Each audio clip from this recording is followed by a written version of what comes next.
Quand on cherche Claude Bartolone, on le trouve. Et dans quelques instants, le dérapage de ce mardi. Tout est parti d'une question posée par Jean-Luc Borloo, le président du Parti centriste, sur le budget européen. La question est posée au Premier ministre. Mais c'est pas lui qui va répondre. Comment ça, c'est pas possible? On respecte plus le groupe UDI au gouvernement ou quoi? On veut le Premier ministre! C'est le gouvernement qui choisit quel est le ministre qui doit répondre. Vous vous asseyez. C'est Bernard Cazeneuve, le ministre des Affaires européennes, qui s'y colle. Pas assez important, pas assez grand, pas assez Premier ministre, quoi. S'il vous plaît. C'est la banca. Les parlementaires de l'UDI, rejoints par leurs collègues de l'UMP, quittent l'hémicycle. Le sang du président de l'Assemblée nationale ne fait qu'un tour.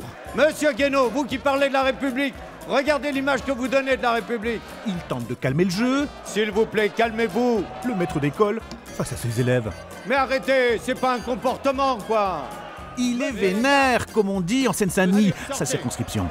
Allez, sortez. Bruti. Ouh là là, le mot est lancé. Yves Gégaud, député UDI, ne lâche pas l'affaire. Comment ça, il nous traite d'abruti, le patron de l'Assemblée? Parlant d'abruti, j'espère qu'il n'y a pas derrière les propos lancés une quelconque mise en cause de la qualité des élus. Nous sommes tous des élus du peuple.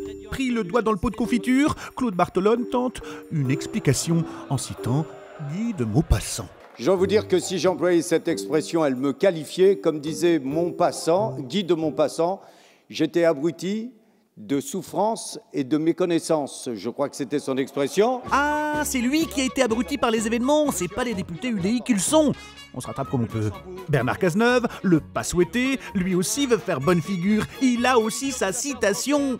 Le philosophe Alexis de Tocqueville avait écrit dans La démocratie en Amérique que les centristes sont violemment modérés. Eh bien, les philosophes peuvent parfois se tromper. Violemment modéré ou pas, on a parlé de l'UDI ce jour-là, et aussi de Tocqueville, Maupassant, à ces écrivains à la rescousse des politiques.